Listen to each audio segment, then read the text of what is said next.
Hi అండి, welcome back to MM జడాబాకా ఛానల్కి. So 7వ తరగతిలో 5వ పాఠం ఇప్పుడు.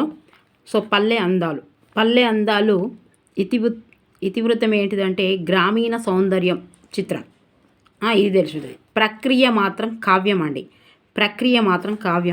పల్లె అందాలు అచ్చి వెంకటాచార్యులు. అచ్చమైన పల్లె అందాలు గుర్తుపెట్టుకోవాలి. అచ్చమైన పల్లె అందాలను గుర్తుపెట్టుకోవాలి. అచ్చి వెంకటాచార్యులు. ఓకే, పల్లె అందాలు అచ్చమైన పల్లె అందాలు అచ్చం గుర్తుపెట్టుకోండి. ఆచి వెంకటాచార్యులు. పల్లెటూర్లు శాంతి సౌభాగ్యాలకు నిలయాలు, ప్రేమానురాగాల కోవెలలు, పచ్చని ప్రకృతికి ఆలవాలం పల్లె. అటువంటి పల్లెటూరి సౌందర్యాన్ని తెలపడం ఈ పాఠం యొక్క ఉద్దేశం. సో ముందుగా ఈ పాఠం కావ్య ప్రక్రియకు చెందింది. ఇది ఇంపార్టెంట్. దీనిలో గ్రామీణ సౌందర్యం చిత్రణతో పాటు పల్లె సోయగాన్ని కవి వర్ణించాడు. ఈ పాఠ్యం అచ్చి వెంకటాచార్యులు రచించిన మా ఊరు. ఇక పల్లె అందాలు అనగానే మా ఊరు లఘు కావ్యం చిన్నది, లఘు కావ్యం లోనిది ఏది? మా ఊరు. ఏంటిది? పల్లె అందాలు. ఈ పల్లె, మా ఊరి, ఈ అచ్చి వెంకటాచార్యులు, దీని అన్ని సిమిలర్గా ఉన్నాయి చూడండి. ఒక్కటి గుర్తు రాగానే గుర్తుకు రావాలి. పల్లె అందాలంటే ఆచి వెంకటాచార్యులు గుర్తు రావాలి. ఆచి వెంకటాచార్యులు పల్లె అందాలు, పల్లె గురించి అన్నాడు కాబట్టి మా ఊరు. ఇది మా ఊరు అనేది ఏకశ్వాస ప్రబంధం అండి. ఇది ఏకశ్వాస ప్రబంధం. అది ఇస్తాడు ఖచ్చితంగా. ఏకశ్వాస ఇట్లు ఇస్తాడు క్వశ్చన్స్. ఏకశ్వాస మా ఊరు అనేది ఏ శ్వాస ప్రబంధం అని. ఓకే, ఇక్కడ వరకు. తర్వాత ఈయన 1914, 1985 కాలం వారు. రమణీయ భావాలతో కమనీయ కవితలు రచించిన కవి శిఖామణి అచ్చి వెంకటాచార్యులు. కవి శిఖామణి బిరుదు. కవి శిఖామణి. ఈయన ఎవరు? అచ్చి వెంకటాచార్యులు. కవి శిఖ ఆచి. ఇప్పుడు కవి శశాంక ఇప్పుడు ఇంకా కవి మీద ఇలా బిరుదులు ఉన్నప్పుడు కవి శిఖామణి ఎట్లా గుర్తుపెట్టుకోవాలంటే, ఈ పల్లెటూరు ఎవరు రాసిరు? ఇవన్నీ పల్లెటూరు కాబట్టి, పల్లె అందరు కాబట్టి పల్లెటూరులా శిఖలు వేసుకుంటారు కాబట్టి ఈ అచ్చి వెంకటాచార్యులు బిరుదు కవి శిఖామణి అని గుర్తుపెట్టుకోవాలి. ఓకే, నేటి రాజన్న సిరిసిల్ల ముస్తాబాదు మండలం ఆవునూరు గ్రామంలో జన్మించారు. ఆండాల్ బుర్రకథ ఎవరిది? ఇది ఈయనది ఆండాల్ బుర్రకథ అనట. రైతు బిడ్డ బుర్రల కథ సంపుటి ఎట్లా ఉందో ఇది కూడా. ఇవన్నీ గుర్తుపెట్టుకోవాలి ఎవరిది ఏంటి అనేది. అట్లా చదివితేనే వస్తుంది ఇది. ఇగో ఇక్కడ ఏం చూడండి, ఈ ఆండాలు, ఈ శిఖ, ఆ పల్లెటూరు, ఆ ఆచి వెంకటాచార్యులు, ఆండాల్ ఇవన్నీ ఆడవాళ్ళకు సంబంధించినవి కాబట్టి ఈ శిఖలు వేసుకుంటారు. ఆండాల్ అని గుర్తుపెట్టుకోవాలి. బుర్రకథ. తర్వాత రాగమాల. మా ఊరు ఏకశ్వాస ప్రబంధం ఇది ఇంపార్టెంట్. ఓకే, ఈయన రచనలు. పండిత వంశంలో జన్మించిన ఈయన రాసిన పాటలు, హారతులు, పద్యాలు ఇప్పటికీ ప్రజల నాలుకలపై నాట్యమాడుతూనే ఉన్నాయి. సో ఫస్ట్ టైం ఎవరైతే చూస్తున్నారో వాళ్ళు తప్పకుండా సబ్స్క్రైబ్ చేయండి, లైక్ చేయండి, షేర్ చేయండి. ఎందుకంటే ఇది 3వ దశ అండి. నెంబర్ ఆఫ్ వీడియోస్ ఉన్నాయి. తెలుగు అన్ని ప్లేలిస్ట్లో పెట్టాను. సైకాలజీ కూడా, విద్యా దృక్పథాలు, పిఐ కూడా ప్లేలిస్ట్లో పెట్టాను. అండ్ సోషల్ అయితే 120 వీడియోస్ ఉన్నాయండి. 3వ తరగతి నుంచి 10వ తరగతి వరకు అన్ని పాయింట్ టు పాయింట్ వదలకుండా. అండ్ ఒక్కొక్క వీడియోకి ఒక్కొక్క లెసన్ ఉంది. ఒక్కొక్క లెసన్కి 60 నుంచి 50 నుంచి 100 వరకు ప్రాక్టీస్ బిట్స్ ఉన్నాయి. అందులోనే పాయింట్ టు పాయింట్ చెప్పాను. అండ్ ప్రాక్టీస్ బిట్స్ దేనికి అదే ప్రాక్టీస్ బిట్. ఒక్కొక్క లెసన్కి ఒక్కొక్క ప్రాక్టీస్ బిట్స్ 100 క్వశ్చన్స్. చూడండి, చాలా బాగుంది. చూడండి ఒక్కసారి. చూసినాక తర్వాత మీరే చెప్తారు అవి బాగున్నాయని. ఓకే, తెలుగు అయితే ఇంకా ట్రిక్స్ ద్వారా కానీ, కవుల గురించి కానీ, ఆ నిర్వచనాలు కానీ, ఆ మెథడ్ ఫుల్ ఉన్నాయి. సో 8th, 9th, 10th కూడా చేయండి మేడం, చాలా బాగుందని చెప్పారు. థ్యాంక్ యూ సో మచ్ అండి. చేస్తాను తప్పకుండా. చేయడానికి 10th అని అంటున్నారు. డిగ్రీ వరకు చేద్దామని ప్లాన్ వేసుకున్నాను. తొందరగా చేస్తాను. ఓకే, మీరేం టెన్షన్ పడకండి. కానీ ప్రతి ఒక్కరూ ప్రిపరేషన్లోనే ఉండాలి. అది కూడా అవగాహనతోటి ఉండాలి. ఇగో బుర్రకథ అనగానే ఇప్పుడు ఎవరు రాసిరా బుర్రకథ? ఏ బుర్రకథ? ఇంతకుముందు నేను బుర్రకథ చెప్పిన కదా. రైతు బిడ్డ అనేది బుర్రకథల సంపుటి కదా. అది ఎవరు రాసిరు? ఆండాల్ బుర్రకథ అనగానే ఎవరు గుర్తుకు రావాలి? ఇట్లా కవి శిఖ అనగానే ఆచి వెంకటాచార్యులు గుర్తుకు రావాలి. ఓకే. పల్లెటూరులో ఎటు చూసినా పచ్చదనం కనిపిస్తుంది. పల్లె అందాన్ని కలిగిస్తుంది. పల్లెసీమ సౌందర్య నిలయాలు, జాలువారే సెలయేళ్లు, చెరువులు, నీటిలో తేలియాడే తామరలు, రకరకాల పుష్పాలు, వృక్షాలు, ఒకటేమిటి అడగకుండానే అన్నీ ఇచ్చే పల్లె తల్లి ఎంత స్వచ్ఛమైందో. గ్రామ సీమాల సుందర దృశ్యాలు, అక్కడి వ్యాపార విధానాలు, వివిధ వృత్తుల వారి జీవనం ఎంత నిష్కల్మషంగా ఉంటాయో చూద్దాం.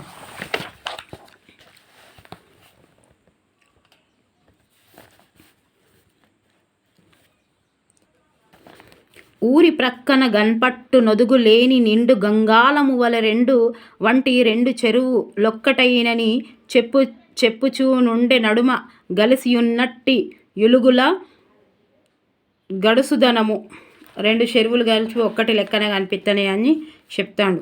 నీటి నిసుమంత కొంచెం నీటి నిసుమంత గనుపడనీక మొదటిదంటే గట్టు వరకు వ్యాపించి వలగొలుసు పద్మలతల సాదుకొనుచుండే ప్రేమ రసాల నొలికి మా తాటకాలు లలిత పద్మకరాలు చెరువు పద్మాలయాలకు నిలయాలు ఏంటిది ఈ చెరువు. లలిత పద్మకరాలు అంటే చెరువు ఏమన్నది, చెరువు ఎట్లున్నది, మొత్తం పద్మలే ఉన్నాయి. సాదుగోను అంటే పద్మాలు సాదుకున్నట్టు చెరువు నిండా అసలు నీళ్లు కనిపిస్తూనే లేవు, మొత్తం అవే ఉన్నాయని చెప్తున్నాడు. చిన్ని కెరటాల స్నానాలు చేసి వార్చి తరుణ పేషల కమల పత్రాలనెత్తి అరుణ కిరణాల దేవత కర్షమిచ్చు బ్రత్యూషస్సున మయూరి పద్మలతలు. మా ఊరి యొక్క ఉత్ప్రేక్ష అలంకారము అరుణ కిరణాలు, సూర్య కిరణాలు. బంతి చేమంతి భక్తితో బసవు దిద్ద రంగు గోరంట జాతి పారానులద్ద పసుపు భక్తులతో బసవు అంటే పసుపు రంగు. గోరింటాకు జాతి పారానులద్ద పట్టుగుచ్చులు కుంకుమ బొట్టు పెట్టే నలరు మయూరు పెద్ద ముత్తైదు వట్లు. ముత్తైదు పసుపు మెట్టలు, మంగళసూత్రము అండ్ గాజులు ఇవన్నీ వేసుకునే, అంటే భర్త ఉన్న వాళ్ళని ఇవన్నీ వేసుకుంటారు కాబట్టి వాళ్ళని ముత్తైదులు అంటారు. నలరు అంటే ప్రకాశించు. ఊహించే ఈ పద్యం కూడా ఊహించడమే ఎక్కువ ఉంది కాబట్టి ఉత్ప్రేక్ష అలంకారం. మారెడులల్ల నేరెడులు, మామిడి రేగులు, జామ నిమ్మలము, జూరల నండ్లు, దాడిమాల,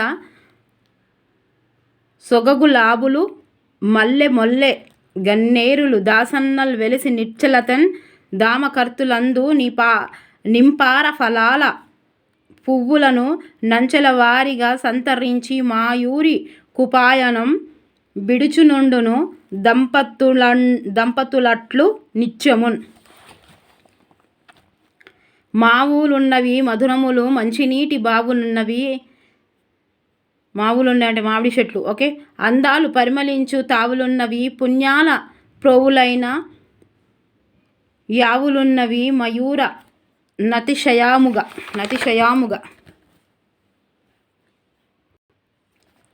నేయుదురేనియని కమనీయుపు నాగరికాంబరములన్ వేయుదు రద్ద కంబులతి వేల పురాతన చిత్రవర్ణముల్ సోయగమైన నేతపని సొంపుల నేర్పురులైన పద్మశాలియ కుటుంబముల్ రుచిరలీల వసించును మాపురమ్మున్.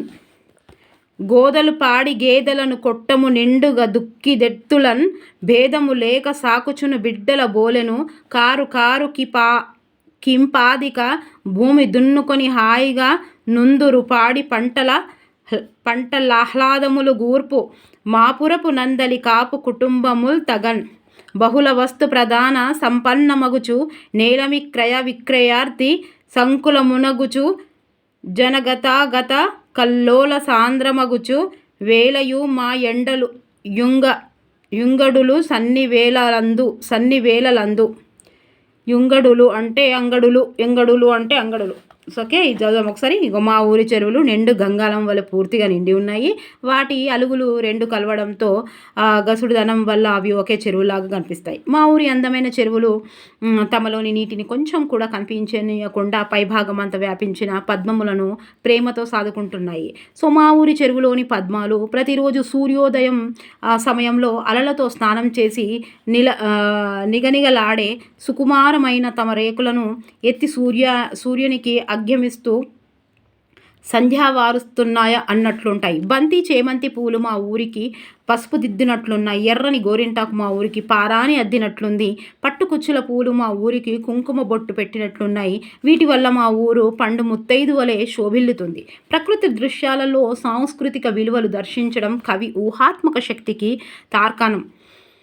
ఆయా కాలాల్లో మారేడు నేరేడు మామిడి రేగు జామ నిమ్మ అంజూర అరటి దానిమ్మ మొదలైన వృక్షాలు వివిధ ఫలాలను అందమైన గులాబీ మల్లె మొల్ల గన్నేరు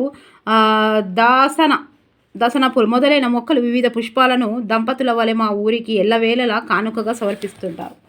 మా ఊరిలో ఎన్నో మామిడి తోటలు, తియ్యని మంచినీటి బావులు అనేకమున్నాయి. అందాల పూల పరిమళం వెదజల్లే ప్రదేశాలు ఎన్నో ఉన్నాయి. పుణ్యరాశులైన ఆవులు అసంఖ్యంగా ఉన్నాయి. మా ఊళ్ళో ఉండే పద్మశాలి కుటుంబ వాళ్ళు నేటి నాగరికతకు సరిపోయే ఎన్నో అందమైన వస్త్రాలను చక్కగా నేస్తారు. చాలా పురాతనమైన బొమ్మలను కూడా ఎన్నో ఆకర్షణీయమైన రంగులతో అద్దకం వేస్తారు. అందమైన నేత పనిలో నేర్పురులైన ఈ పద్మశాలి కుటుంబాలు మా గ్రామంలో ఎన్నో ఉన్నాయి. మా ఊరి కాపు కుటుంబ వారు ఎడ్లు పాలిచ్చే బర్రెలు, దున్నే ఎడ్లు అనే భేదం లేకుండా పశువులన్నింటినీ తమ బిడ్డల వలె పోషిస్తారు. ప్రతి పంట కాలంలో భూమిని దున్ని పంటలు పండిస్తూ పాడిని సమకూరుస్తూ సంతోషంగా జీవిస్తారు. మా ఊళ్ళోని అంగళ్ళు అన్ని వేళల అనేక వస్తువులతో సంపన్నమై అమ్మకానికి కొనడానికి వచ్చిన జనంతో కిక్కిరిసి జనం రాకపోకల సందడి అందుతాయి. సెలయేరు ప్రపంచ ఇంకేమున్నాయి ఇక్కడ?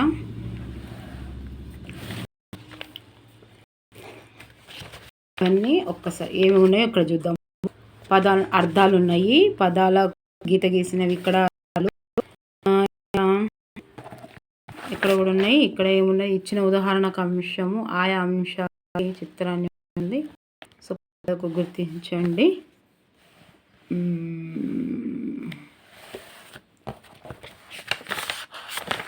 సో ఒక్కసారి ఈ సిరీస్ చూద్దాం ఒక్కసారి.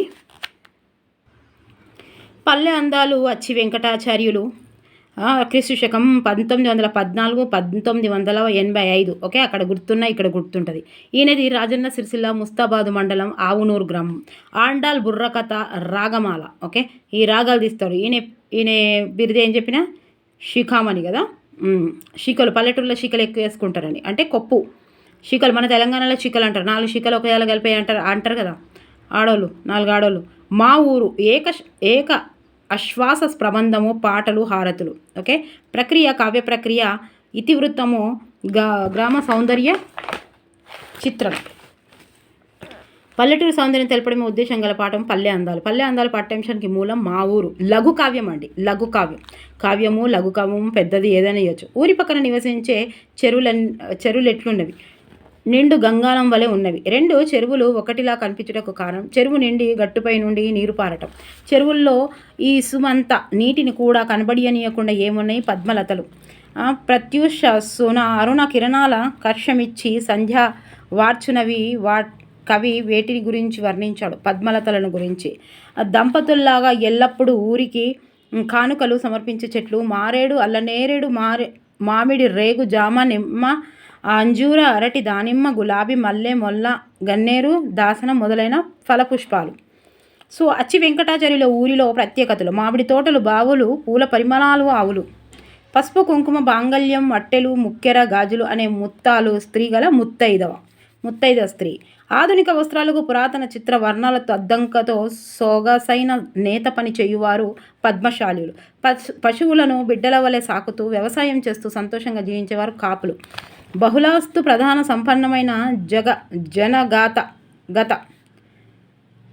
జనగతాగత మగునవి అంగడులు అన్నట్టు. ఆదర్శ రాజకీయ నాయకుడు మల్సూర్ జన్మస్థలం అవి పక్కకొనే చూద్దాం. సూర్యాపేట జిల్లా సిరికొండ గ్రామము. ప్రార్థించే పెదవుల కన్నా సహాయం చేసే చేతులు మిన్న అను మాటలు నిజం చేసిన మదర్ తెరీసా ఏ దేశానికి చెందింది? అల్బేనియా. సంస్కృత మహాపంచవాక్యాలను వాక్యాలకు వ్యాఖ్యానం వ్రాసిన ఎవరు? మల్లనాథ సూరి. స్వస్థలం మెదక్ జిల్లా కొల్చారం. దీన్నే ఉంటుంది, మెదక్ జిల్లా కొల్చారం. ఇది చాలా ఇంపార్టెంట్. ఇది డిఎస్సి బిట్టు. ఓకే, వ్యాకరణ అంశాలు. అర్థాలు: తటాకం చెరువు, కెరటాలు అలలు, కొట్టం పాక.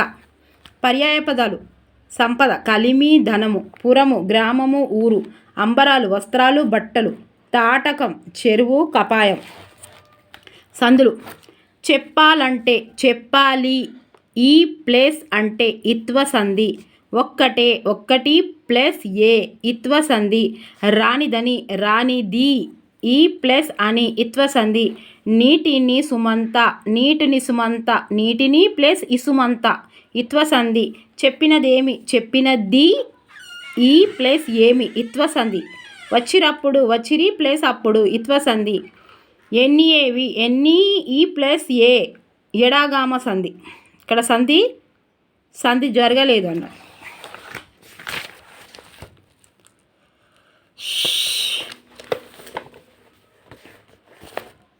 సో ఇక్కడ ఒకసారి చూద్దాము. ఒకసారి సంధి జరిగిన దాన్ని నిత్యము అంటాము. జరిగి మరొకసారి సంధి జరగకపోతే నిషేధం అంటాము. పోవడానికి వ్యాకరణ పరిభాషలో వికల్పము అంటాము. వికల్పము అంటే వైకల్పికము అంటారు. ఇది టెట్టు బిట్టండి, అందుకే మళ్ళీ నేను ఇక్కడికి వచ్చిన. ఓకే, సంధి జరిగితే నిత్యము, సంధి జరగకపోతే నిషేధము. ఏమి మొదలైన పదాలకు అచ్చుపరమైతే సంధి వైకల్పమని తెలుస్తుంది కదా, దీనినే ఇత్వ సంధి అంటారు. ఏ వ్యాధులందు ఇత్తునకు అచ్చుపరమైతే సంధి వైకల్పముగా జరుగుతుంది. ఒక్కసారి ఇలా చూద్దాం. మొదటి పదము చివరి అచ్చు ఈ కారం. మొదటి పదము చివరి అచ్చు ఈ కారం. రెండో పదంలో మొదటి అన్ని అచ్చులే వచ్చినవి. ఈ విధంగా ఏమి మొదలైన పదాల ఈ కారం అంటే ఇత్తుకు అచ్చుపరమైనప్పుడు సంధి జరుగుతోంది. కొన్ని చోట్ల ఇట్లా సంధి కార్యం జరగదు. ఆ పదాలను చూద్దాం. ఏమి ప్లస్ అయ్యా ఏమయ్యా సంధి జరిగింది, అయితే ఇది నిత్యము. ఏమి ప్లస్ అయ్యా ఏమి అయ్యా సంధి జరగక పోతే ఎడాగమం వచ్చింది. ఎడాగమం వచ్చిందంటే ఇక్కడ ఇగో ఒక్క నిమిషం. సో ఇదిగోండి, అక్కడ సంధి వచ్చింది, సంధి జరగలే అంటున్నాడు కదా. అయితే ఏమి ఇగో ఇక్కడ కనిపిస్తుందా, ఏమి ప్లస్ ఇది ఏమి ఈ. ఇక్కడ ఏమంటుండు, మొదటి పదం చివరి అచ్చు, ఇక్కడ ఈ వచ్చింది. ఈకు రెండో పదం మొదట్లో అన్ని అచ్చులే వచ్చినప్పుడు ఆ వచ్చింది కాబట్టి ఇక్కడ సంధి జరిగింది. మరి సంధి జరగకపోతే ఏమొస్తుంది ఇక్కడ, ఈ ప్లేస్ ఆ వస్తే సంధి జరిగింది అన్నట్టు. మరి సంధి జరగలేదు అని ఎట్లా తెలుస్తుంది? సంధి జరగకపోతే ఈ ప్లేస్ ఏ వస్తుంది, దీన్నే ఎడాగామం వచ్చింది అంటారు. ఇక్కడ ఏ వచ్చి ప్లస్ ఆ వస్తుంది, దీన్ని సంధి జరగకపోతే ఇట్లా వస్తుంది. ఇది సంధి జరగలేకపోతే ఎడాగామం వచ్చింది అని అర్థం. ఇక్కడ సంధి జరగలేదు అని అర్థం ఏ అని వచ్చినప్పుడు. ఓకే, ఇగో టెట్టులో ప్రీవియస్ బిట్టు ఏమి ప్లస్ అయ్యే ఈజ్ ఈక్వల్ టు ఏమయ్యే. ఈ సూత్రంలో ఏం జరిగింది అని ఇచ్చిండు. నిత్యం అంటే ఇక్కడ సంధి జరిగింది. ఇది ఎట్లా జరిగిందో మీరు చెప్పండి, ఎట్లా జరిగిందో చెప్పండి మీకు. ఇగో ఇది ప్రీవియస్ బిట్, అక్కడ అందుకే రాసుకున్నా. టెట్ ఏమి ప్లస్ అయ్యే ఏమయ్యే. ఈ సూత్రంలో ఏం జరిగింది అని ఇచ్చిండు. ఏం జరిగింది? ఒకటి నిత్యము, నిషేధము, వైకల్పికము, అన్యకార్యము. నిత్యము అంటే సంధి జరిగింది, నిషేధము అంటే సంధి జరగలేదు. మరి వైకల్పికము అంటే ఒకసారి సంధి జరగాక మరొకసారి సంధి జరిగేదాన్ని వైకల్పికం అంటారు. ఇది కూడా ప్రీవియస్ బిట్టు. ఓకేనా, నేను అందుకే మళ్ళీ ఇక్కడికి వచ్చాను. ఇక్కడ లేదు, కొంచెం ఇట్లా ఇక్కడ సమాసాలు ఇచ్చాను. రెండు చెరువులు, రెండు అను సంఖ్య గల చెరువులు. ద్విగు సమాసము, సంఖ్య గల అనేది ద్విగు సమాసం. చిన్న కెరటం, చిన్నదైన కెరటం. విశేషణ పూర్వ కర్మదాయ సమాసం. కమల పత్రాలు, కమలం యొక్క పత్రాలు. షష్ఠి తత్పురుష సమాసము. మారేడు నల్ల నేరేడు, మారేడును నల్ల నేరేడు ద్వంద్వ సమాసము. చిత్రమైన వర్ణములు విశేషణ పూర్వపద కర్మదయ సమాసము. మాయంగడులు మాయ యొక్క అంగడులు అంటే షష్ఠి తత్పురుష సమాసం యొక్క లోపల. ఓకే. అలంకారాలు బంతి చేమంతి భక్తితో బసవు దిద్దరంగు గోరెంట జాతి పారానులద్ద అంత్యానుప్రాస అలంకారము. మావులున్నవి మధురముల్ మంచినీటి బావులున్నవి అందాలు పరిమళించు తావులున్నవి పుణ్యాల పువ్వులైన వృత్యానుప్రాస అలంకారం. ఓకే. వృత్యానుప్రాస అలంకారం గిట్లా అవుతారు. వృత్తం అంటే 0 1 అనుకో ఎప్పుడున్నాయి మావులున్నవి బావులున్నవి తావులున్నవి. ఓకే. సో ఇది కూడా వెరీ వెరీ ఇంపార్టెంట్. ఇందులో డిఎస్సిలో టెట్లో కూడా వచ్చే అవకాశం ఉంది కాబట్టి. ఉప్పల్ మల్సూర్ అతి సామాన్య కుటుంబంలో జన్మించాడతడు. నీతి నిజాయితీలకు కట్టుబడి జీవితం గడిపాడు. నిస్వార్థ జీవితానికి నిఖార్సైన నీ చిరునామాగా నిలిచాడు. నాయకునిగా మానవత్వం కలిగిన మానవునిగా గెలిచిన చిరస్మరణీయుడు ఉప్పల మల్సూర్. నమ్మిన సిద్ధాంతాన్ని జీవితాంతం ఆచరించేవారు అరుదుగా ఉంటారు. అటువంటి అరుదైన రాజకీయ నాయకుడే మల్సూర్ గుర్తుపెట్టుకోవాలి. మైసూర్ శాండిల్ మంచి ఉంటుందని గుర్తుపెట్టుకోవాలి. మల్సూర్ నేటి సూర్యాపేట జిల్లా మోతే మండలం సిరికొండ గ్రామంలో 1928లో మల్లయ్య తెలంగాణ రైతాంగ పోరాటంలో ఆయుధం పట్టి ఉద్యమించిన పోరాట యోధుడు ఈయన. ఇది ఇంపార్టెంట్. ఓకే. ఇది ప్రీవియస్ బిట్టు.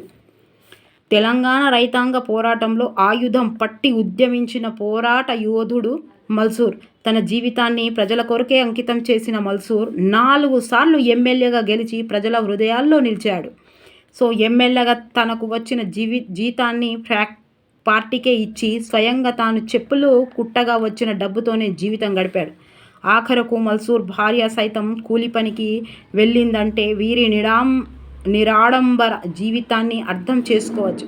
దళిత ఆనిముత్యంగా త్యాగశీలిగా పేరు పొందిన మల్సూర్ 13 జనవరి 1999న అమరుడయ్యాడు. సో మల్సూర్ రక్తంతో పాటు విలువలను పంచుకున్న వారి సంతానం తమ స్వంత ఇంటిని మల్సూర్ జ్ఞాపకార్థంగా పాఠశాలకు అందించారు. చూసిరా తండ్రి ఎట్లున్నాడో పిల్లలు కూడా అట్లా. ఇప్పుడేమో ఆస్తుల కోసం కొట్టుకొని వస్తాండ్రు సొంత పిల్లలకు సొంత బిడ్డలకు కొడుకులకు ఇచ్చుకోవడానికి అట్లా. ఇది కూడా వెరీ వెరీ ఇంపార్టెంట్. ఇట్లా చదవండి. మీకు తెలుసా అని ఇచ్చినవి కూడా చాలా చాలా ఇంపార్టెంట్. ఆర్తులు నిరుపేదలు అభాగ్యులను హక్కున చేర్చుకున్నది. కుష్టి వ్యాధితో విలవిలలాడే రోగులను సేవలు చేసింది. బతికేటందుకు జాగలేని వారికి ఆశ్రయం ఇచ్చింది. చరిత్రలో మానవతావాదిగా నిలిచింది. అన్ని ప్రత్యేకతలున్న విశిష్ట సేవకురాలు మదర్ తెరీసా. ప్రార్థించే పెదవుల కన్నా సహాయం చేసే చేతుల మిన్న అన్న మాటకు అక్షరాల నిజం చేసిన సన్యాసిని. ఇది ఇంపార్టెంట్. ఓకే. ఇది ఎవరన్నారో అని అడగవచ్చు. ఇప్పటిదాకా చదువుకున్నాం కదా. మదర్ తెరీసా అల్బేనియా దేశానికి చెందిన తెరీసా అసలు పేరు ఆగ్నెస్ గోన్షా బోజాక్షు. అసలు పేరు ఏంటిదో అడగొచ్చు. 2010 ఆగస్టు 26వ తేదీన జన్మించిన ఆగ్నెస్ బాల్యం నుండి సేవా పారాయణత్వంతో కలిగి కరుణామయిగా విశ్వవిఖ్యాతి ఆర్జించింది. భారతదేశ పౌరసత్వం పొంది కలకత్తాలో మిషనరీ ఆఫ్ చారిటీస్ సంస్థను స్థాపించింది. జీవితాంతం సేవలందించింది. అంతర్జాతీయ కీర్తి పొందిన మదర్ తెరీసా మానవ సేవలకు గాను 1979లో నోబెల్ శాంతి ఎవరైనా డేట్ ఆఫ్ బర్త్లు ఉంటే ఎవరైనా గుర్తుపెట్టుకోరు. 1979లో నోబెల్ శాంతి బహుమతి. 79 నోబెల్ శాంతి వచ్చిన తర్వాత సంవత్సరానికి 1980లో భారతరత్న పురస్కారాలు లభించాయి. 80ల పురస్కారం లభించింది. నోబెల్ బహుమతి పెద్దది కాబట్టి నోబెల్ బహుమతి ఫస్ట్ 79లో నోబెల్ బహుమతి వచ్చింది. 80ల భారతరత్న పురస్కారాలు లభించాయని చెప్పండి. గుర్తుంచుకోండి. మదర్ 1997లో సెప్టెంబర్ 5న పరమదించిన సేవాతరాకు చిరునామాగా ఆత్మీయ అరుణాతారగా ప్రకాశిస్తూనే ఉన్నది. ఇది కూడా వెరీ వెరీ ఇంపార్టెంట్. ఇదిలో కూడా డిఎస్సిలో వచ్చిన క్వశ్చన్స్ టెట్లో డిఎస్సిలో కూడా వస్తాయి. చూడండి ప్లీజ్ దయచేసి ఇవి. అందుకే నేను బుక్ చూపిస్తున్నా. మల్లినాథ సూరి ఈయన మెదకు కొల్చారం ఏంటది ఒకసారి పోయి చూసిరారు. మన బుద్ధుల్లో కూడా దిగంబరులు వాళ్ళవి కూడా అక్కడ కొల్చారంలో వాళ్ళ ఉన్న ఏంటి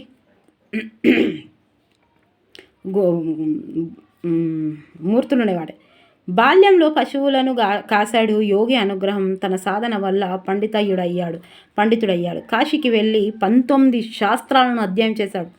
చూడండి, కాశీకి వెళ్ళి 19 శాస్త్రాలను ఎవరు చేసిరు? 19 శాస్త్రాలను మల్లినాథ సూరి శాస్త్రాలు 19.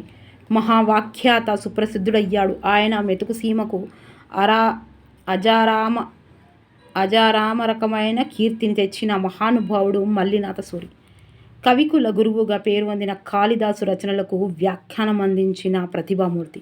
కాళిదాసు ఈ మనకు ఇట్లా చదివేటప్పుడేమో చిన్నగా అనిపిస్తాయి. కాళిదాసు రచనలకు వ్యాఖ్యానం అందించిన ప్రతిభామూర్తి మల్లినాథ సూరి. పూర్వపు మెదక్ జిల్లాలోని కొల్చారం ఈయన స్వస్థలం. బహుభాష కోవికుడైన మల్లనాథి సూరి అశేష శాస్త్ర పాండిత్యం గడించాడు. సంస్కృత పంచమ మహాకావ్యాలకు వ్యాఖ్యానాలు రాశాడు. ఇక చూసూరి సంస్కృత ఇవి డిఎస్సిలో వచ్చినాయి. సంస్కృత పంచమ మహాకావ్యాలకు వ్యాఖ్యానాలు రాశాడు. కాళిదాస రచనలకు సంజీవని వ్యాఖ్య. కాళిదాస రచనకు సంజీవని కాళీ సంజీవని. సంస్కృత పంచమ వాక్యాలకు వాక్యాలు రాశాడు. తర్వాత కిరాతర్జనీయానికి ఘంటాపతనం వాక్య. శిశుపాలవధకు సర్వంకష వాక్య. శిశు శర్వ కిరాతర్జనీయం ఘంట గుర్తుపెట్టుకోరు. నైషధానికి జీవధాతువు వాక్య. ఇట్లా 15 గ్రంథాలకు వాక్యాలను రచించిన ఘనత మల్లినాథ సూరిది. ఈ వ్యాఖ్యానాలే ఈయనకు వ్యాఖ్యాన చక్రవర్తి బిరుదాంకితుడని చేశాయి. వ్యాఖ్యాన చక్రవర్తి. ఈయన 19 వాక్యాలు రాశాడు. తర్వాత 15 వాక్యాలు రాశాడు. దేనికి రాశాడు అండి వాక్యాలు? ఈయన బహుభాష కోవిదుడైన మల్లనాథ అశేష శాస్త్రము ఆయన ఏం చేసిన సంస్కృత పంచమహాకావ్యాలకు వాక్యాలు రాశాడు. తర్వాత కాళిదాస రచనలకు సంజీవని వాక్యం. తర్వాత కిరాతర్జనీయానికి ఘంటం. కిరాకు కాబట్టి గంట కొట్టిండని గుర్తుపెట్టుకోడు. ఈడ కిరాతర్జనీయంకి గంట. ఇవన్నీ మ్యాథ్స్ ద ఫాలోయింగ్లో ఇచ్చే అవకాశం ఉంది. డిఎస్సీలు ఇచ్చిండు కాబట్టి డిఎస్సీలో ఇవే ఇచ్చిండు. తర్వాత శిశుపాల వధకు సర్వం కష. శిశు సర్వం ఇట్లా పెట్టుకోండి. ఓకే. నైషధానికి జీవధాతువు వాక్య. ఇట్లా 15 గ్రంథాలకు వాక్యాలను రచించిన ఘనత మల్లినాథ సూరిది. ఓకే. ఏం బిరుదైన వ్యాఖ్యాన చక్రవర్తి. ఇది పెద్ద ఏం లేదు.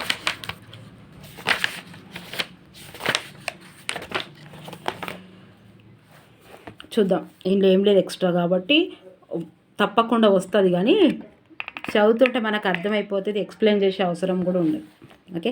ప్రేరణ అందరికీ తెలుసు. ఏపీజే అబ్దుల్ కలాం. ఓకే. ఇదేంటిది మరి? ప్రేరణ ఏపీజే అబ్దుల్ కలాం అందరికీ తెలుసు. ఇది వ్యక్తిత్వ వికాసం అని తెలుసు. సో ఇది ప్రక్రియ ఆత్మకథ అండి. ప్రేరణ ఆత్మకథ. ఓకే. ప్రజ్ఞ చాలా తెలివిగలది. ఆమెకు శాస్త్రవేత్త కావాలని బలమైన కోరిక ఉన్నది. ప్రతిదాన్ని పరిశీలన దృష్టితో చూస్తుంది. వైద్య ప్రదర్శనలో బహుమతులు కూడా గెలుచుకుంది. శాస్త్రవేత్తలకు సంబంధించిన పుస్తకాలను చదువుతోంది. సందేహ నివృత్తికై ఉపాధ్యాయులను పెద్దలను సంప్రదిస్తోంది. ఒకరోజు విజ్ఞాన శాస్త్ర కార్యక్రమంలో పాల్గొనడానికి వారి గ్రామాలకి ఒక శాస్త్రవేత్తలాగా ప్రజ్ఞ వెళ్ళి కలుసుకుంది. ఓకే. ఒక సామాన్య కుటుంబంలో జన్మించి అత్యున్నత శిఖరాలకు అధిరోధించిన మహనీయుల జీవితాల విద్యార్థులకు ప్రేరణ వినిస్తుంది. ఆ మహనీయులను మార్గదర్శకంగా తీసుకోవాలనే ఆకాంక్ష విద్యార్థుల్లో కలుగుతుంది. తద్వారా భావి భారత పౌరులు తమ జీవితానికి లక్ష్యాన్ని నిర్దేశించుకుంటారు. ఈ దిశగా ప్రోత్సహించడమే ఈ పాఠ్యం యొక్క ఉద్దేశం. ఈ పాఠము ఆత్మకథ ప్రక్రియకు చెందింది. ఆత్మకథ ఒక వ్యక్తి తన జీవిత విశేషాలని తానే గ్రంథస్థం చేసుకుంటే అది ఆత్మకథ. ఓకే. ఆత్మకథనే స్వీయ చరిత్ర అని కూడా అంటారు. ఇక 2 కన్ఫ్యూజ్ చేయడానికి ఇవ్వచ్చు అంటారు. ఇందులో సమకాలీన విశేషాలు ప్రతిబింబిస్తాయి. రచయిత అనుభవాలే కాక ఆ కాలం నాటి సాంఘిక, ఆర్థిక, రాజకీయ పరిస్థితులు తెలుస్తాయి. ఇతరులకు ప్రేరణ కలిగిస్తాయి. ఇది ఉత్తమ పురుష కథనంలో ఉంటుంది. ఆయన గురించి చెప్పుకుంటాడు కాబట్టి ఉత్తమ, మధ్యమ, ప్రథమ, లాస్ట్కు ప్రథమ ఉంటుంది. సో ఈ పాఠ్యం డాక్టర్ అవుల్ ఫకీర్ జైనాలుద్దీన్ అబ్దుల్ కలాం అరుణ్ తివారీ గారితో కలిసి రాసిన ఒక విజేత ఆత్మకథలోని అందరూ 1931-2015 అందరూ ఏపీజే అబ్దుల్ కలాంని పిలిచే డాక్టర్ అవుల్ ఫకీర్ జైనులాబ్దీన్ అబ్దుల్ కలాం తమిళనాడులోని రామేశ్వర దగ్గర ఉన్న ధనుష్కోడిలో పుట్టారు. సామాన్య కుటుంబంలో పుట్టిన ఆయన పట్టుదల, క్రమశిక్షణ, అధిక జిజ్ఞాసతో ఇంజనీర్గా, శాస్త్రవేత్తగా, భారత రాష్ట్రపతిగా తన సేవలను ఈ జాతికి అందించాడు. ఒక విజేత ఆత్మకథ ignited mind the wings of fire, ఎన్ వంటి రచనలు చేశాడు. సో శాస్త్రాంగంలో విశేష కృషి చేసినందుకు గాను పద్మవిభూషణ్తో పాటు దేశ అత్యున్నత పురస్కారం భారత రత్నతో భారత ప్రభుత్వం సత్కరించింది. దేశ విదేశాల్లోని విశ్వవిద్యాలయాలు గౌరవ డాక్టరేట్లతో ఆయనను గౌరవించాయి. ఆయన అందరిలా అతి సామాన్య కుటుంబంలో జన్మించాడు. బాల్యంలో అనేక ఒడిదడుకులను, కష్టాలను ఎదుర్కొన్నాడు. మొక్కవోని దీక్షతో, ఆత్మవిశ్వాసంతో విద్యాభ్యాసం కొనసాగించాడు. చిన్నప్పుడే స్థిరమైన లక్ష్యాన్ని ఏర్పరచుకున్నాడు. ఆ లక్ష్యం చేరాలని కలలుగన్నాడు. నిరంతరం కఠోర సాధనలతో ఆయనకున్న లక్ష్యాన్ని చేరుకున్నాడు. భారతదేశ కీర్తిని విశ్వవ్యాప్తం చేసి అందరి మన్ననలు అందుకున్న ఆ మహానుభావుడు చిన్నారులకు ప్రీతి పాత్రుడు. ఆయన జీవితమే నవతరానికి ప్రేరణ. ఆయన విద్యాభ్యాసం, లక్ష్య సాధన ఎట్లా జరిగిందో చూద్దాం. నేను రామనాథపురంలో హై స్కూల్లో స్థిరపడగానే నాలోని 15 ఏళ్ళు జిజ్ఞాసి మేల్కొన్నాడు. రామనాథపురంలోని తన ముందు పరుచుకొని ఉన్న జీవిత అవకాశాల గురించి, ప్రయత్నాల గురించి ఇదమితస్థంగా ఏమీ తెలుసుకోలేని ఒక నవ ఔహాయిచికుడికి నా ఉపాధ్యాయుడు ఇయాదురై సోలోమెన్ ఆదర్శ పథ నిర్దేశకుడయ్యాడు. తన ఉదార విశాల దృక్పథంతో ఆయన తన తరగతిలోని విద్యార్థుల్ని ఉత్సాహపరిచేవాడు. మందబుద్ధి శిష్యుడు ఉత్తమ గురువు నుంచి నేర్చుకోదగిన దానికన్నా ఉత్తమ విద్యార్థి చెడ్డ ఉపాధ్యాయుడి నుంచి కూడా ఎక్కువ నేర్చుకోగలిగాడనే వాడాయన. నేను రామనాథపురంలో ఉన్న కాలంలో మా అనుబంధము గురు శిష్యుల బంధాన్ని దాటి వికసించింది. ఆయన సహచర్యంలో ఒక జీవిత గమనాన్ని ఎవరైనా ఏ మేరకు ప్రభావితం చెయ్యగలరో తెలుసుకున్నారు. ఇయాదురై సోలోమెన్ అంటుండేవారు, జీవితంలో విజయం పొందడానికి, ఫలితాలు సాధించడానికి నువ్వు 3 అంశాలపై పట్టు సాధించవలసి ఉంటుంది. అదొకటి కోరిక, 2 నమ్మకం, 3వది ఆశ పెట్టుకోవడమును. తర్వాతి రోజులలో రివరెండ్గా మారిన సోలోమెన్ నాకు నేర్పిందే, నాకేదన్నా సంభవించాలని నేననుకునే ముందే నేను దాన్ని గట్టిగా ఆకాంక్షించాలని, అది తప్పక జరిగి తీరుతుందని ప్రగాఢంగా విశ్వసించాలని. నా జీవితం నుంచి ఒక ఉదాహరణ ఇస్తాను. నాకు చిన్నప్పటి నుంచి ఆకాశపు రహస్యాలన్నా, పక్షుల ప్రయాణాలన్నా అమిత శక్తి. కొంగలు, సముద్రాలు, గువ్వలు ఎగురుతుండడం చూస్తూ నేను కూడా ఎగరాలని కోరుకునేవాడిని. సాధారణంగా గ్రామీణ బాలుడైనప్పటికీ నేను కూడా ఏదో ఒక రోజు ఆకాశంలో విహరించాలని ఎంతగా నమ్మానంటే మా రామేశ్వరం నుంచి ఆకాశయానం చేసిన మొదటి బాలుడిని నేనే కావటం విశేషం. చూసిరా, పట్టుదల ఉంటే కానిదలు. అంటే మనము 10 సార్లు ఏది అనుకుంటే, గట్టిగా అనుకుంటే అదే అవుతుంది. అవకాశాలు మనము వెతుకోవడం కాదు, మన మనసులో అనుకోగానే అవి కనిపిస్తూనే ఉంటాయి.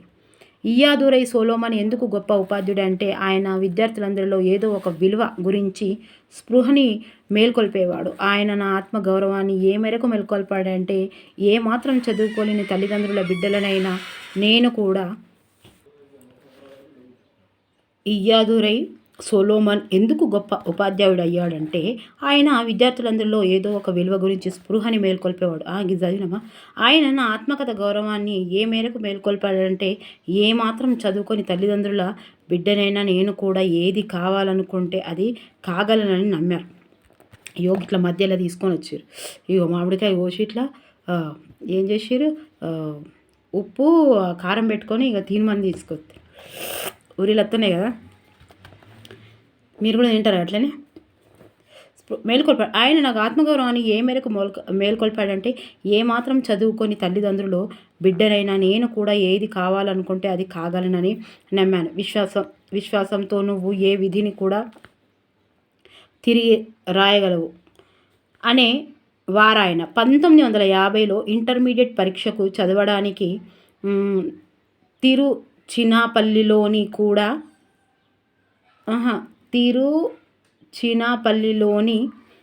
ట్రీచ్ సెయింట్ జోసెఫ్ కాలేజీలో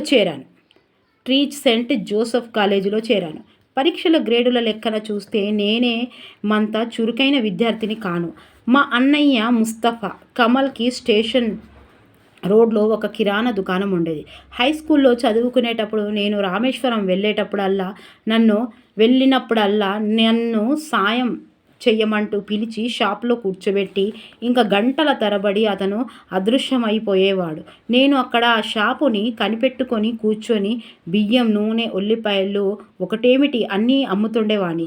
వాటిలో తొందరగా చెల్లిపోయేవి సిగరెట్లు, బీడీలను. బీదవాళ్ళు తమ కష్టార్జితాన్ని ఎందుకట్లా పొగ పీల్చేస్తుంటారని ఆశ్చర్యం కలిగేది నాకు. మా అన్నయ్య ముస్తఫా నన్ను వదిలి పెట్టగానే మా తమ్ముడు కాసిం మొహమ్మద్ నన్ను తన ఫ్యాన్సీ షాపులో కూర్చోబెట్టడానికి సిద్ధంగా ఉండేవాడు. అక్కడ నత్తగుల్లలతోనూ శంఖాలతోనూ చేసిన రకరకాల అలంకార సామాగ్రి అమ్మేవారు.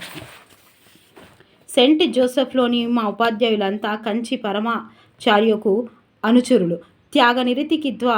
త్యాగనిరతి ద్వారా ఆనందించే గుణాన్ని ఆయన వాళ్ళల్లో మేల్కొల్పాడు. కళాశాల క్యాంపస్లో మా గణిత శాస్త్ర ఉపాధ్యాయులు ప్రొఫెసర్ తోతత్రి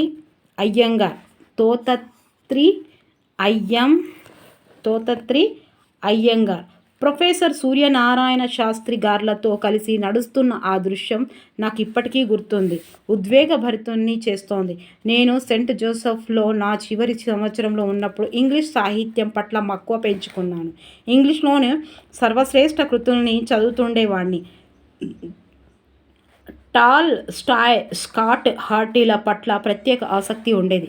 అప్పుడప్పుడు తత్వశాస్త్ర గ్రంథాలు చదువుతుండేవాణ్ణి. దాదాపుగా సమయంలోనే భౌతిక శాస్త్రం పట్ల నాకు అమితమైన ఆసక్తి ఏర్పడింది.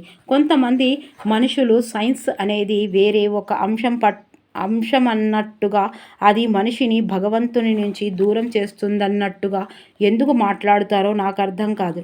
విజ్ఞాన శాస్త్రపథం మానవ హృదయ విధుల్లో నుంచి సాగిపోయేదే. నాకైతే సైన్స్ ఎప్పుడూ ఆధ్యాత్మిక ఉన్నతికి, ఆత్మ సాక్షాత్కారానికి మార్గంగానే ఉంటూ వచ్చింది. సెయింట్ జోసెఫ్ బీఎస్సీ డిగ్రీ కోర్సులో చేరినప్పుడు అంతకు మించిన ఉన్నత చదివేమీ నాకు తెలియదు. ఒక సైన్స్ విద్యార్థికి ఉన్న భవిష్య అవకాశాల గురించి సమాచారం కూడా నాకేమీ తెలియదు. బీఎస్సీ డిగ్రీ పూర్తి చేశాకే భౌతిక శాస్త్రం, ఫిజిక్స్ నా సబ్జెక్టు కాదని గ్రహించాను. నా కలలు నిజం కావాలంటే నేను ఇంజనీరింగ్ చదవాల్సి ఉంటుందని తెలుసుకున్నాను. ఇంటర్మీడియట్ అయిన తర్వాతనే నేను నేరుగా ఇంజనీరింగ్లో చేరి ఉండవచ్చు. దక్షిణ భారతదేశమంతటిలోనూ సాంకేతిక విద్యను తలమానికం లాంటి మద్రాస్ ఇన్స్టిట్యూట్ ఆఫ్ టెక్నాలజీలో ప్రవేశానికి దరఖాస్తు చేశాను. ప్రవేశానికి ఎంపికైతే అయ్యను గాని ఇటువంటి ప్రతిష్టాత్మక సంస్థలో చదవడం అంటే చాలా ఖర్చుతో కూడుకున్న పని. దాదాపు 1000 రూపాయలన్నా అవసరమవుతాయి. కానీ అది నా తండ్రికి తలకు మించిన విషయం. అప్పుడు నా సోదరి జోహరా నాకు తోడు నిలబడింది. తన బంగారు గాజులు గొలుసు కుదువబెట్టి నాకు సహాయం చేసింది. నేను చదువుకోవలసిన ఆమె ఆకాంక్ష, నా సామర్థ్యంపై ఆమె నమ్మకం నన్ను గాఢంగా చలింపజేశాయి. నేను నా స్వంత సంపాదన మీదనే ఆమె గాజుల్ని విడిపిస్తానని ఒట్టు పెట్టుకున్నాను. అప్పుడు నాకు డబ్బు సంపాదించడానికున్న ఏకైక మార్గం కష్టపడి చదువుకొని స్కాలర్షిప్లు సంపాదించుకోవడమే. నన్ను MITలో అన్నింటికన్నా మిన్నగా ఆకర్షించింది అక్కడ ప్రదర్శన కోసం పెట్టిన 2 పాత విమాన యంత్రాల ప్రదర్శన కోసం అవి అక్కడుంచబడ్డాయి. వాటి పట్ల ప్రత్యేక ఆకర్షణకు లోనయ్యాను. విద్యార్థులంతా హాస్టల్కి వెళ్ళిపోయాక కూడా చాలాసేపు వాటి దగ్గర కూర్చుండేవాణ్ణి.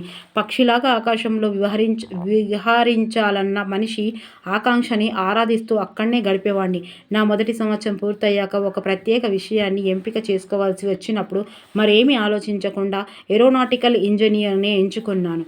లక్ష్యం నా మనసులో స్పష్టంగా ఉంటుంది. నేను ఎలాగైనా విమానాల్ని నడపాలి. నిలదొక్కునే శక్తి లేదని తెలిసి కూడా నాకు ఆ లక్ష్యం సాధనమని నేను నమ్మాను. నా సాధారణ కుటుంబం నేపథ్యం అందుకు అడ్డు రాలేదు. ఆ సమయంలోనే నేను వివిధ రకాల వ్యక్తులతో పరిచయాలు పెంచుకోవడానికి ప్రయత్నించాను. ఆ దారిలో వైఫల్యాలున్నాయి. ఆశాభంగాలున్నాయి, తోవ తప్పడాలున్నాయి. కానీ దారి తప్పిన ప్రతివేళ నా తండ్రి మాటలు నన్ను మళ్ళా సరిగ్గా నిలబెట్టేవి. ఆ ఉత్తేజకరమైన మాటలు ఇతరులని అర్థం చేసుకునేవాడు విజ్ఞాని, కానీ తనని తాను తెలుసుకున్నవాడే వివేకి. వివేకం లేని విజ్ఞానం ప్రయోజనం శూన్యం. అంతే కదా, మన గురించి మనం తెలుసుకోవాలి ఫస్ట్. అందుకే చెప్తారు, సలహాలు సూచనలు అందరి తీసుకోవాలి, మళ్ళీ నీకు ఏది అనిపిస్తే అదే చేయాలి. MITలో నా విద్యాభ్యాసంలో నా ఆలోచనని 3 ఉపాధ్యాయులు తీర్చిదిద్దారు. వారు సంయుక్త ప్రోత్సాహం ఏర్పరిచిన పునాదిపైనే నా సాంకేతిక ప్రతిభ అంతా ఆధారపడి ఉంది. అయ్యో చేసిన వాళ్ళని మర్చిపోవద్దు గట్లా. వారు professor Sponder, professor KAV Pandalai, professor Narasimharao గారు. వారిలో ప్రతి ఒక్కరిది ఒక ప్రత్యేక వ్యక్తిత్వం, కానీ అందరి ఆశయం ఒక్కటే, తమ విద్యార్థుల జ్ఞాన తృష్ణని తమ చైతన్యంతో అందరి అకుంఠిత సంకల్పంతోనూ సంతృప్తి పరచడమే. విస్తృత పరిజ్ఞానం నా మనసులో నెమ్మదిగా సమీకరింపడం మొదలయ్యింది. వివిధ రకాల ఏరోప్లేన్ల నిర్మాణాంశాల ప్రత్యేకత తెలియడం మొదలైంది. నా జ్ఞానం సమగ్రవంతం కావడానికి ఆ 3 ప్రొఫెసర్లు వారి వారి శ్రేష్ఠ వ్యక్తిత్వాలతో నాకెంతో సహకరించారు. ఈలోగా నా కోర్సు చెయ్యగానే 4 సహచరులతో కలిసి ఒక చిన్న తరహా యుద్ధ విమానం డిజైన్ చేసే బాధ్యత చేపట్టాను. అందులో ఏరోడైనమిక్ డిజైన్, రూపకల్పన బాధ్యతది, చదనం, నిర్మాణం, అదుపు, ఉపకరణ సామాగ్రిని సంబంధించిన రూపకల్పనని నా మిత్రులు తమ వంతుగా తెలుసుకున్నారు. ఒకరోజు మా డైరెక్టర్, మాకు డిజైనింగ్ ఉపాధ్యాయుడు అయిన ప్రొఫెసర్ శ్రీనివాస్ మా పనిలో ప్రగతిని సమీక్షించి ఏమీ పురోగతిని లేదని, చాలా నిరాశజనంగా ఉందని తేల్చేశారు. నేను పనిలో జాప్యానికి 1 డజను సాకులు చెప్పినా ఆయన్ని ఒప్పించలేకపోయాను. ఆ పనిని పూర్తి చేయడానికి చివరికి 1 నెల రోజులు వ్యవధి కోరాను. ఆ ప్రొఫెసర్ నా వంక కొంతసేపు చూసి, చూడు యంగ్ మ్యాన్, ఈరోజు శుక్రవారం మధ్యాహ్నం నేను నీకు 3 రోజుల టైం ఇస్తున్నాను. సోమవారం ఉదయానికి కానీ విమాన నిర్మాణం డ్రాయింగ్ పూర్తి కాకపోతే మీ స్కాలర్షిప్నే ఆపేయవలసి ఉంటుంది అన్నాడు. నాకు నోట మాట రాలేదు. ఆ స్కాలర్షిప్పే నా జీవన భాగ్యరేఖ అని, అది కానీ లేకపోతే ఇక ఏ దిక్కు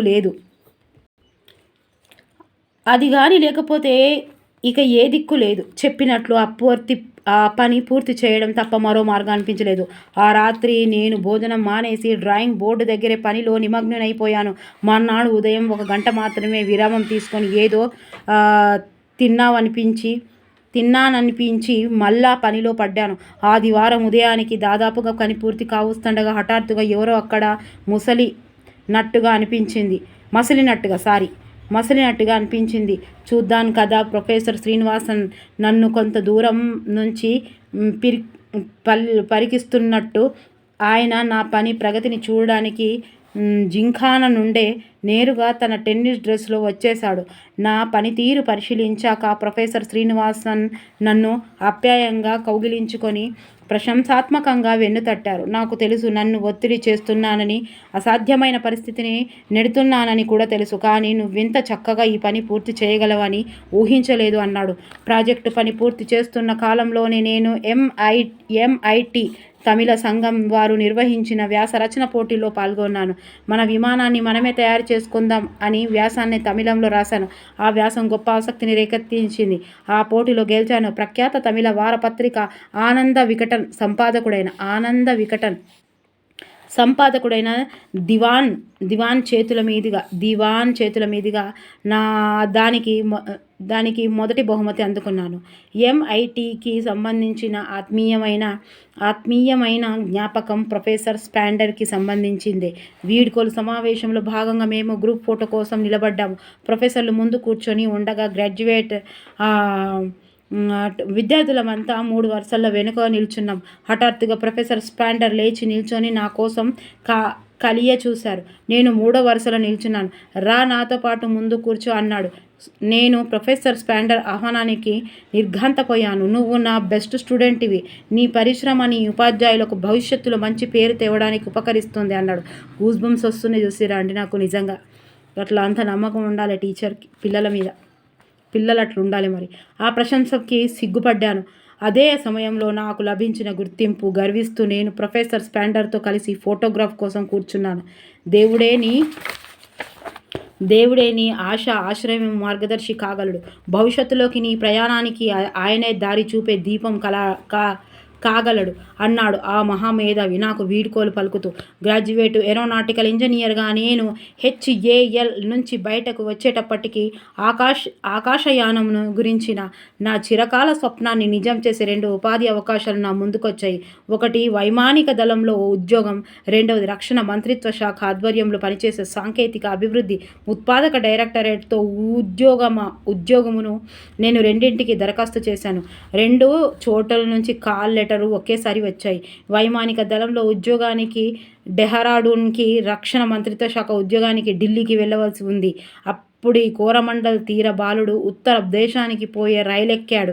నా జీవిత లక్ష్యం 2000 కిలోమీటర్లకు పైగా దూరంలో ఉంది. నా మాతృభూమి విస్తృతి ఎటువంటిదో మొదటిసారి తెలుసుకున్న సందర్భం అది. చూసిరా, చదువుతుంటేనే మనసు పులకరించిపోతుంది.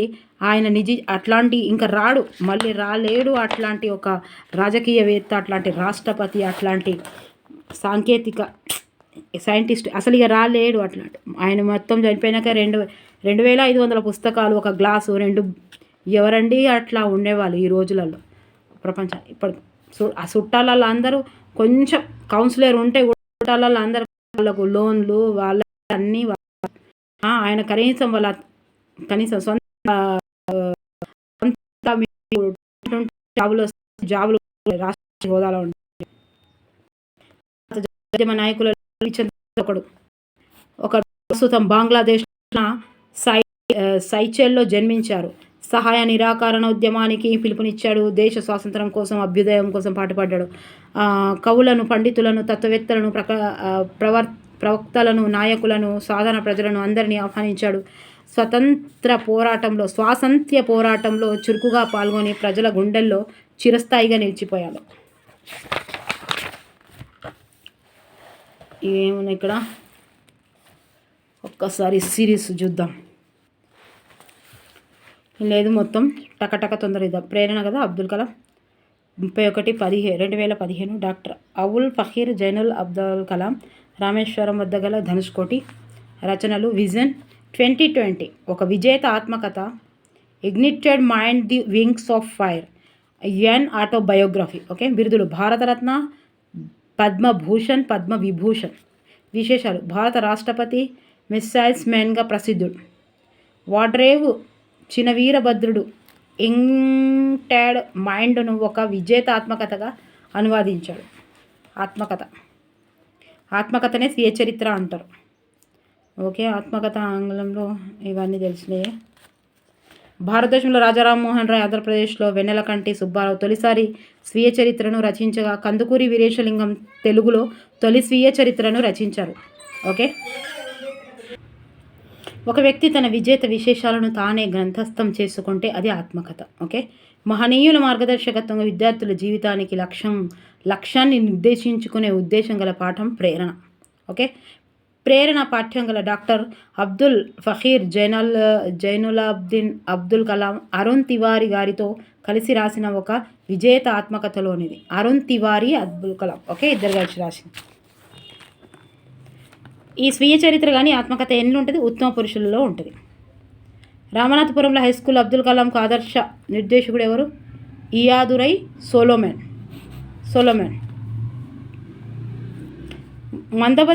మందబుద్ధి శిష్యులకు ఉత్తమ గురువుని నుంచి నేర్చుకోదని, ఉత్తమ విద్యార్థి చెడ్డ ఉపాధ్యాయుడి నుండి కూడా ఎక్కువ నేర్చుకోగలడనే వాడు ఇయాదురై సొలోమన్.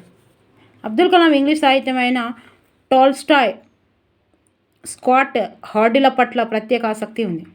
కలాం ఇన్స్టిట్యూట్లో ప్రవేశానికి దరఖాస్తు చేసుకున్నాడు. మద్రాస్ ఇన్స్టిట్యూట్